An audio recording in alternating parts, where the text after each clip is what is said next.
வணக்கம் மக்களே, நாம் இன்னைக்கு பார்க்க போகிறோம் முக்கியமான வேலைவாய்ப்பு என்னன்னா, நம்ம மத்திய அரசின் ஐஜே ஏவியேஷன் விமான நிறுவனத்திலிருந்து வந்திருக்க ஒரு சூப்பரான ஜாப் நோட்டிஃபிகேஷன் தான் நம்ம இந்த வீடியோவில் பார்க்கலாம். அதற்கு முன்னாடி நம்ம சேனலை இன்னும் சப்ஸ்கிரைப் பண்ணிக்கலாம். மறக்காமல் சப்ஸ்கிரைப் பண்ணிவிட்டு பெல் ஐக்கானை கிளிக் பண்ணிக்கோங்க. ஃபஸ்ட் இந்த வெப்சைட்கான லிங்க்கை நான் கீழே டிஸ்கிரிப்ஷனில் கொடுத்துட்றேன்.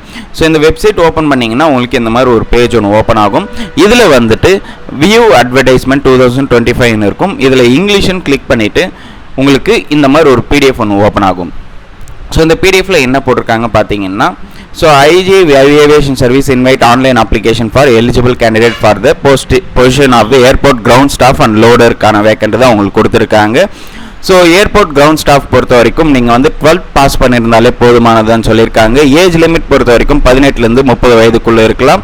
இதுக்கு வந்து சேலரி பொறுத்த வரைக்கும் 25,000லேருந்து 35,000 வரைக்கும் உங்களுக்கு சேலரி ப்ரொவைட் பண்ணிடுவாங்க. ஸோ எத்தனை வேகன்சி பார்த்தீங்கன்னா 1017 வேகன்சி உங்களுக்கு கொடுத்துருக்காங்க. அடுத்து லோடர் பொறுத்த வரைக்கும் உங்களுக்கு ஒன்லி மேல் கேண்டிடேட்ஸ் மட்டும்தான் அப்ளை பண்ணணும்னு சொல்லியிருக்காங்க. மேல் கேண்டிடேட்ஸ் மீன்ஸ் அதாவது ஃபீமேல் எலிஜிபிள் கிடையாது, மேல் மட்டும்தான் எலிஜிபிள். இதுக்கு வந்து 10th பாஸ் பண்ணியிருந்தால் போதுமானது. இதற்கு 20லேருந்து 40 வயதுக்குள்ளே வந்துட்டு இருந்திருக்கலாம். இதற்கு சேலரி பொறுத்த வரைக்கும் 15,000லேருந்து 25,000 வரை இருக்கும். இதற்கு வேக்கண்ட் பொறுத்த வரைக்கும் உங்களுக்கு 429 வேக்கண்ட் இருக்குது உங்களுக்கு.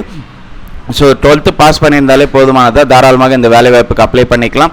ஸோ இதுக்கு வந்துட்டு நீங்கள் 2 அப்ளிகேஷன்ஸ்க்கும் பார்த்தீங்கன்னா உங்களுக்கு அப்ளிகேஷனுக்கு வந்து நீங்கள் அப்ளை பண்ணுறீங்கன்னா ஃபீஸ் வந்துட்டு உங்களுக்கு எக்ஸாமினேஷன் ஃபீஸ் வந்து மாறுபடும் அப்படின்னு சொல்லியிருக்காங்க.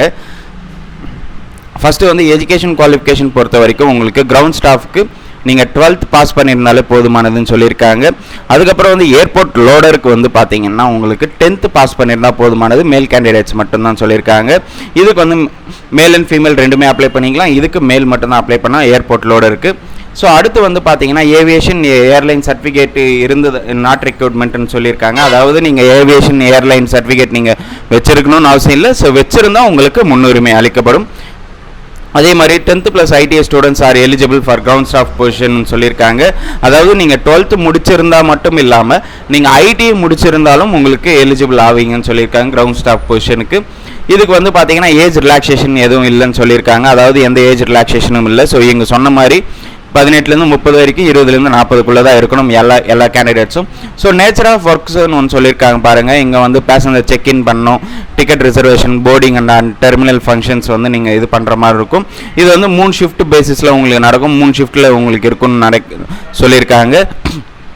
அடுத்து வந்துட்டு ஏர்போர்ட் லோடருக்கும் உங்களுக்கு வந்துட்டு என்னென்ன நேச்சர் ஆஃப் ஒர்க்குன்னு சொல்லியிருக்காங்க. பேக்கேஜ், கார்கோ லோடிங், ஸோ இந்த மாதிரி வந்து உங்களுக்கு வேலைவாய்ப்பு இருக்கும். இதுவும் வந்து 3 ஷிஃப்ட்டில் தான் இருக்குன்னு சொல்லியிருக்காங்க. இந்த வேலைவாய்ப்புக்கு உங்களுக்கு ரிட்டன் எக்ஸாம் இருக்கும். ஸோ ரிட்டன் எக்ஸாம் பொறுத்த வரைக்கும் சிம்பிளாக தான் இருக்கும். ஸோ 4 ஸ்டேஜில் உங்களுக்கு இருக்கும். General awareness, aptitude and reasoning, English knowledge, aviation. So டோட்டலாக வந்துட்டு 100 மார்க் இருக்கும். 1.5 மணி நேரம், அதாவது 90 நிமிடம் வந்து உங்களுக்கு இருக்கும். 100 மார்க் உங்களுக்கு இதில் இருக்கும். ஒரு சப்ஜெக்ட்டுக்கு 25 மார்க் இருக்குது. ஸோ இது வந்து பார்த்தீங்கன்னா 12th நீங்கள் எதில் அப்ளை பண்ணுறீங்களோ அந்த பேஸில் தான் உங்களுக்கு வந்து எக்ஸாம் இருக்கும். ஸோ எல்லாமே OMR பேஸ்டு எக்ஸாம் தான் இருக்கும். ஸோ சிலபஸ் உங்களுக்கு போட்டிருக்காங்க பாருங்கள். இந்த சிலபஸ் நீங்கள் படித்தாலே போதுமானது தான். ஸோ இது ஒரு நல்ல ஒரு வேலைவாய்ப்பு, கண்டிப்பாக பயன்படுத்திக்கலாம், எல்லாருமே பயன்படுத்திக்கலாம். ஸோ இது ரிட்டன் எக்ஸாம் பொறுத்த வரைக்கும் 100 மார்க் இருக்கும். ஒவ்வொரு கொஷனுக்கு ஒவ்வொரு மார்க் இருக்குது. ஸோ நெகட்டிவ் மார்க் இல்லை. ஸோ இது ஒரு நல்ல ஒரு ப்ளஸ் பாயிண்ட் தான். இது வந்து பார்த்தீங்கன்னா இங்கிலீஷில் தான் உங்களுக்கு எக்ஸாம் எழுதுகிற மாதிரி இருக்கும். ஸோ அடுத்து வந்து பார்த்தீங்கன்னா எக்ஸாம் சென்டர் வந்துட்டு உங்களுக்கு வந்து சேஞ்ச் பண்ண முடியாது ஒன்ஸ் நீங்கள் செலக்ட் பண்ணிட்டீங்கன்னா அப்படின்னு சொல்லியிருக்காங்க. ஸோ அடுத்து வந்து பார்த்தீங்கன்னா எக்ஸாமினேஷன் ஃபீஸ் பொறுத்த வரைக்கும் உங்களுக்கு 350 ரூபா கிரவுண்ட் ஸ்டாஃபுக்கும் 250 ரூபா வந்து லோடருக்கும் உங்களுக்கு இருக்குன்னு சொல்லியிருக்காங்க. இது வந்து பார்த்தீங்கன்னா நான் ரீஃபண்டபிள் தான் சொல்லியிருக்காங்க.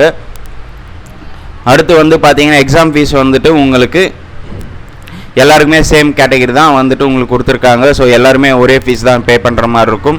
அதே மாதிரி வந்துட்டு உங்களுக்கு எக்ஸாம் சென்டர் போட்டிருக்காங்க பாருங்கள். எக்ஸாம் சென்டர் பொறுத்த வரைக்கும் நம்ம தமிழ்நாட்டுக்கு வந்துட்டு ஆந்திர பிரதேஷ், தமிழ்நாடு, தெலுங்கானா 3 இடத்துக்கு வந்து பார்த்தீங்கன்னா விசாகப்பட்டினம், சென்னை, மதுரை, ஹைதராபாத். ஸோ நம்ம தமிழ்நாட்டுக்கு பொறுத்த வரைக்கும் சென்னை, மதுரையில் இருக்குது. ஸோ எதனா நீங்கள் செலக்ட் பண்ணி போட்டுக்கலாம், உங்களுக்கு நியர்பை இருக்குது. ஸோ அவுட் அப்ளைன்னு போட்டிருக்காங்க பாருங்கள். இதில் வந்து நீங்கள் ஆன்லைனில் தான் நீங்கள் அப்ளை பண்ணுற மாதிரி இருக்கும். ஆன்லைனில் அப்ளை பண்ணுறப்போ எல்லா டாக்குமெண்ட்ஸும் நீங்கள் அப்லோட் பண்ணுற மாதிரி இருக்கும். So mail ID, phone number, Aadhaar card எல்லாமே நீங்கள் அப்லோட் பண்ணுற மாதிரி இருக்கும். இதுக்கு இந்த அப்ளை பண்ணுறதுக்கு லாஸ்ட் டேட் பொறுத்த வரைக்கும் 21 செப்டம்பர் வரைக்கும் உங்களுக்கு கொடுத்துருக்காங்க. ஒரு 2 months டைமே உங்களுக்கு நல்லா கொடுத்துருக்காங்க. ஸோ கண்டிப்பாக பயன்படுத்திக்கோங்க. அடுத்து வந்துட்டு உங்களோட அப்ளிகேஷன் வந்து நீங்கள் சப்மிட் பண்ணுறதுக்கு முன்னாடி செக் பண்ணிக்கோங்க, மோடிஃபிகேஷன் இல்லைன்னு சொல்லியிருக்காங்க, கிளியராக மென்ஷன் பண்ணியிருக்காங்க. செலெக்ஷன் ப்ராசஸ் பொறுத்த வரைக்கும் நீங்கள் ஃபஸ்ட்டு ரிட்டன் எக்ஸாம் எழுதுகிற மாதிரி இருக்கும். அடுத்து வந்து பர்சனல் இன்டர்வியூ இருக்கும். ஸோ இன்டர்வியூ வந்துட்டு இங்கிலீஷ் அண்ட் ஹிந்தியில் மட்டும்தான் நடத்துவாங்க. ஸோ லோடருக்கு பொறுத்த வரைக்கும் இன்டர்வியூ கிடையாதுன்னு சொல்லியிருக்காங்க. அதாவது 10th கேட்டகரியில் இருக்கிறவங்க வந்துட்டு எக்ஸாம் அதாவது இன்டர்வியூ கிடையாதுன்னு சொல்லியிருக்காங்க. ஸோ இது வந்து பார்த்தீங்கன்னா 70% வந்துட்டு எக்ஸாமில் இருக்கும், 30% இன்டர்வியூவில் இருக்கும். ஸோ 100% வந்து பார்த்தீங்கன்னா இதில் 70% இன்டர்வியூ. ஸோ அந்த மாதிரி உங்களுக்கு கொடுத்துருக்காங்க. ஜென்ரல் கண்டிஷன்ஸ் எல்லாம் கொஞ்சம் போட்டிருக்காங்க. இதெல்லாம் நல்லா படித்து பார்த்துக்கோங்க. படித்து பார்த்துட்டு அதுக்கப்புறம் நீங்கள் அப்ளை பண்ணிக்கலாம். ஓகே மக்களே, இந்த வேலைவாய்ப்பு பற்றி உங்களுக்கு ஏதாவது டவுட் இருந்ததுன்னா கண்டிப்பாக கமெண்ட் செக்ஷனில் கமெண்ட் பண்ணுங்கள். இந்த வீடியோவை நிறைய பேருக்கு ஷேர் பண்ணுங்கள், லைக் பண்ணுங்கள். மறக்காமல் நம்ம சேனலை சப்ஸ்கிரைப் பண்ணிவிட்டு பெல் ஐக்கானை கிளிக் பண்ணி